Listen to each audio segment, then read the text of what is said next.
This is Hannibal and Piper here from the HannibalTV.com coming at you with a daily wrestling news update. It is freezing cold here in Ottawa, Canada today, by the way.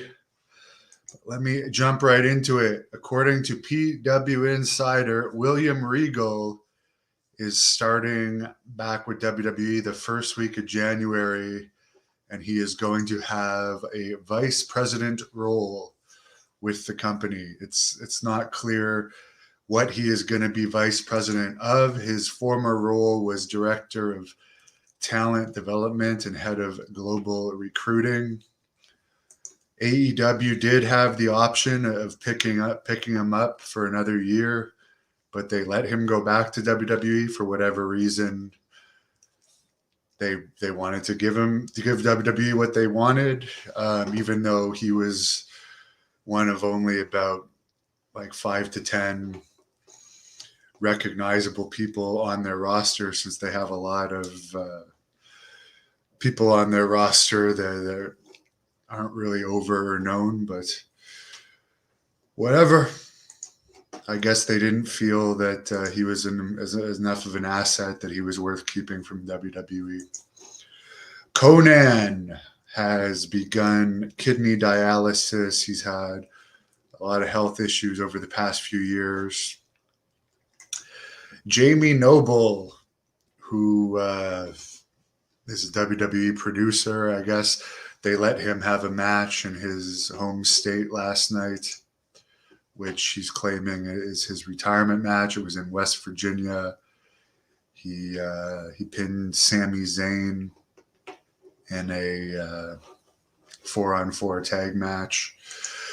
I think it's funny about this JB Noble guy that he was actually like in the comments on this channel earlier this year. He was like a regular troll, and I wasn't even sure it was Jamie Noble until someone pointed out that he was also like chirping me on Facebook. But what I found funny was he was claiming that he knew me back when I was getting WWE extra jobs. But in my whole time as WWE extras, the agents for my matches were Steve Kern and Ricky Steamboat. And the one time where they did like an in-ring tryout to decide who would get matches, it was Tony Gurria. In the days I was getting tryouts, they weren't doing any time I was there other than the time where Tony Gurria decided who would get the matches, looking at independent wrestlers. Most of the time we were just sitting backstage doing nothing. So I thought it was funny that he had told a story about watching me from back then when I've literally never met him. So anyways, I don't think very many people remember him. UFC 282 over the weekend did 650,000 Google searches, which I guess is under what they normally do. By the way, I guess King of Connecticut had said that Ted Hart versus Phil Baroni was booked for Great North Wrestling's return event next spring. He jumped the gun on that, and King of Connecticut is just a podcaster on this channel.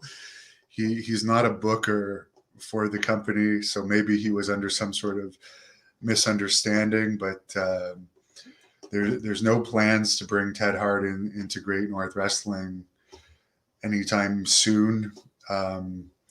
Jack Kilby is the executive vice president of Great North Wrestling, but once they get the date finalized for the spring, which there isn't even a finalized date, let alone any talent officially booked, they'll look more into the talent that's going to be on the show. But there's definitely other talent that there's more interest in, and what the fans want to see, because they're going to be looking to bring in wrestlers that the fans have been asking for. Big City Sharps, what's up? I'm about to go to the gym.